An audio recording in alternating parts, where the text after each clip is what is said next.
தேவனை அறிவது தேவ ஜனத்துக்கு அறிவு கெட்டாத காரியம் அல்ல. ஆனால் மற்றவர்களுக்கு பாத்தீங்கன்னா அது சாத்தியம் கிடையாது.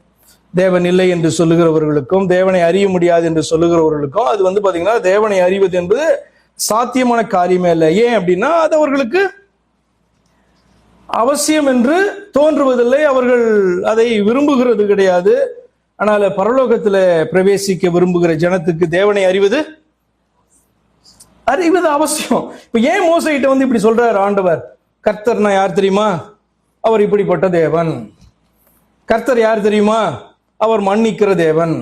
அதே நேரத்தில் குற்றவாளியை குற்றமற்றவனாக விடாமல் அவனை தண்டிக்கிறதான தேவன் அப்படி சொல்றார். என்ன அர்த்தம்?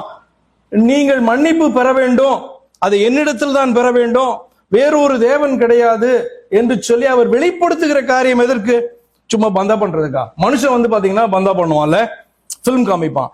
தேவன் எதற்காக ஒரு மனிதனிடத்துல ஒரு ஜன கூட்டத்திடத்துல இதை பேசுகிறார் அல்லது இது எழுதப்பட்டு ஏன் நமக்கு முன்பாக இந்த வசனம் காணப்படுகிறது என்று சொன்னால், தேவன் யார் என்று சொல்லி அறிந்து அவரிடத்துல மன்னிக்கத்தக்கவர் வேற ஒருவரும் இல்லை என்று சொல்லி அவரை ஏற்றுக்கொண்டு அவரிடத்துல மன்னிப்பை பெற்று இந்த ஜனம் அழிக்கப்படாதபடி நரக ஆக்கினையிலிருந்து தப்ப வேண்டும் என்று சொல்லிதானே கர்த்தர் அந்த வார்த்தையை சொல்றாரு.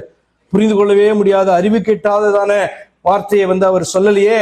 ஆச்சரியமான காரியம்தான். ஆனால் இதை யாரால் அறிய முடியும் என்று சொன்னார், யாரெல்லாம் மன்னிப்பை பெற விரும்புறாங்களோ, ரட்சிப்பை அடைய விரும்புறாங்களோ அத்தனை பேருக்கும் இந்த வசனம் என்ன மிக எளிதாக புரியக்கூடியதாக அது காணப்படுகிறது. அப்படினால பரலோகத்துல பிரவேசிக்க விரும்புகிறதான ஜனத்திற்கு தேவனை அறிவது பாத்தீங்கன்னா அவசியம்.